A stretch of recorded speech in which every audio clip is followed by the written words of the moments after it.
Sir, Madhya Pradesh में मंत्रिमंडल विस्तार हो चुका है, बैठ चुका है, क्या कहेंगे, कैसा रहा इलेक्शन का माहौल और किन की समस्याओं से जूझना पड़ा? सबसे पहले मैं मध्य प्रदेश के मतदाताओं का आभार व्यक्त करता हूं कि मध्य प्रदेश में चुनाव से पूर्व जो वातावरण बना था कि इस बार मध्य प्रदेश में भारतीय जनता पार्टी की सरकार बनेगी कि नहीं बनेगी, इसके कारण से भारतीय जनता पार्टी के नेतृत्व और कार्यकर्ताओं ने जो परिश्रम की पराकाष्ठा की और प्रत्येक बूथ तक और परिवार तक जो जनसमर्थन प्राप्त करने के लिए संपर्क किया और योजनाओं की जो जानकारी दी, उसका परिणाम हुआ कि मध्य प्रदेश में अभूतपूर्व सफलता प्राप्त हुई है और मध्य प्रदेश में एक नया कीर्तिमान भी स्थापित हुआ। वैसे तो 2003 के चुनाव में सीट वाइज 173 सीट जीतकर आए थे, लेकिन वोटों परसेंटेज 42% प्राप्त हुआ था। इस चुनाव में सीट भी बहुत अच्छी जीते 163, और जो सबसे बड़ा उछाल आया वो आया मतदाताओं का परसेंटेज, मत का प्रतिशत।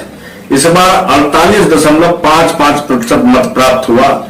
ये अपने आप में सुखद अनुभव है मध्य प्रदेश के लिए और देश के भारतीय जनता पार्टी के लिए कि आज पूरा देश चाहता है कि माननीय प्रधानमंत्री जी नरेंद्र मोदी जी के नेतृत्व में जो विकास के कार्य हो रहे हैं, अधोसंरचना के, जिसको बीएसपी, बिजली, सड़क, पानी, तीनों के क्षेत्र में मध्य प्रदेश नहीं पूरे देश के अंदर काम हो रहे हैं। और जिस प्रकार से मैं नागपुर में हूं, इसलिए माननीय नितिन गडकरी जी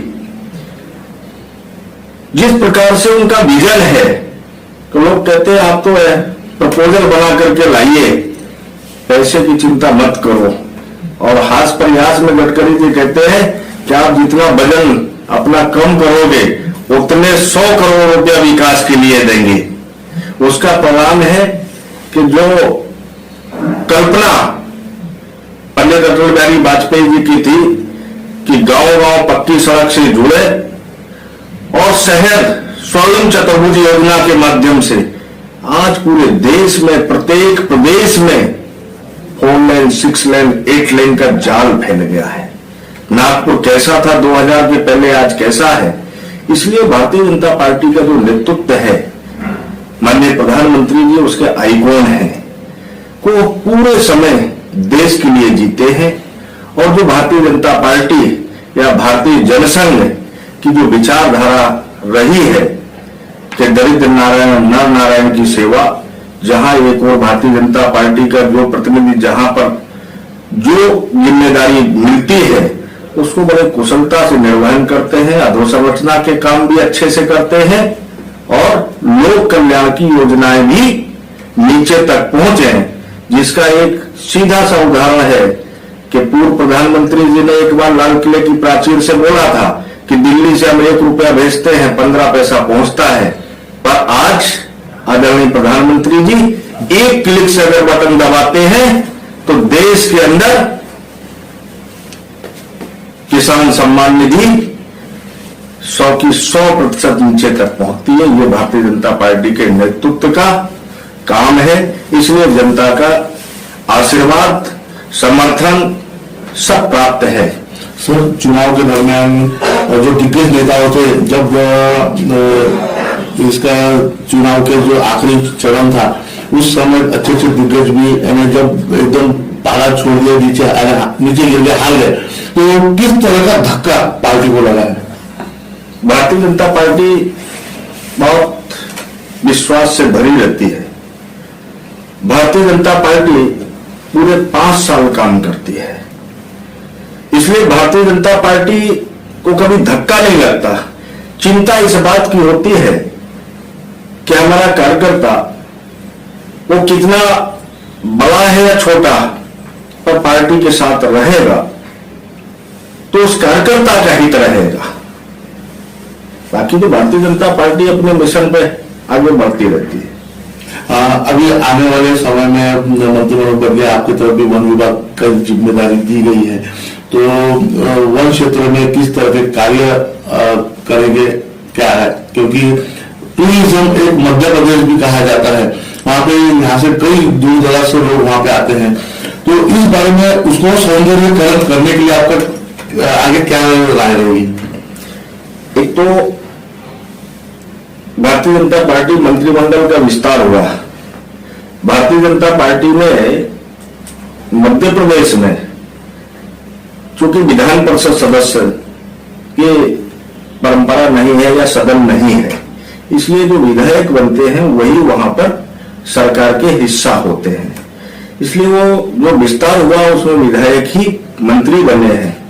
हम लोग जो होते हैं राजनीतिक दल के कार्यकर्ता, सोशल वर्कर, ये निगम मंडल बोर्ड प्राधिकरण आयोग के अध्यक्ष उपाध्यक्ष, तो हम वन विकास निगम के उपाध्यक्ष हैं। ये एक ऑटोनोमस बॉडी है, इसका एक अलग प्रकार का काम है और वो काम हमारा निगम 1975 से लगातार मध्य प्रदेश में करता आ रहा है। बहुत अच्छा काम चल रहा है हमारे निगम का।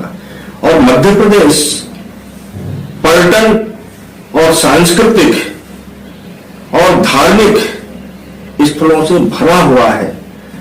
और 2000 के बाद 2003 के बाद भरपूर काम हुआ है।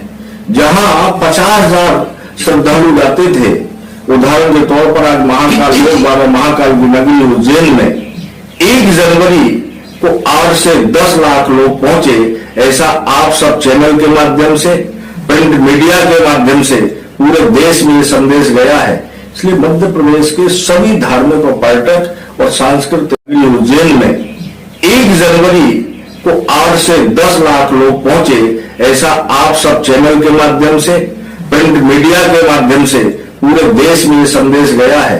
इसलिए मध्य प्रदेश के सभी धार्मिक और पर्यटक और सांस्कृतिक स्थल पर व्यापक विकास, विस्तार और सुरक्षा दी है। उसका परिणाम है कि मध्य प्रदेश में पर्यटन के रूप में बहुत अच्छा काम हुआ और इस ऊंचाइयों पर मध्य प्रदेश के यशस्वी मुख्यमंत्री आदरणीय डॉक्टर मोहन यादव जी के नेतृत्व में और माननीय प्रधानमंत्री जी के आशीर्वाद से अच्छा काम हुआ। आने वाली 22 तारीख को रामलला अयोध्या में भी विराजमान होने वाले हैं, क्या कहेंगे?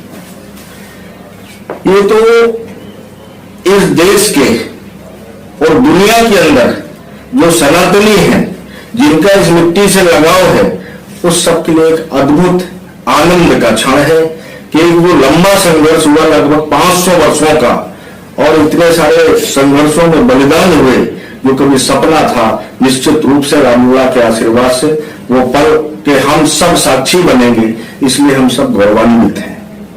सब बीता साल जा चुका है, नया साल की शुरुआत हो चुकी है। आप अपने मतदाताओं को, जनता को क्या एक संदेश देना चाहेंगे?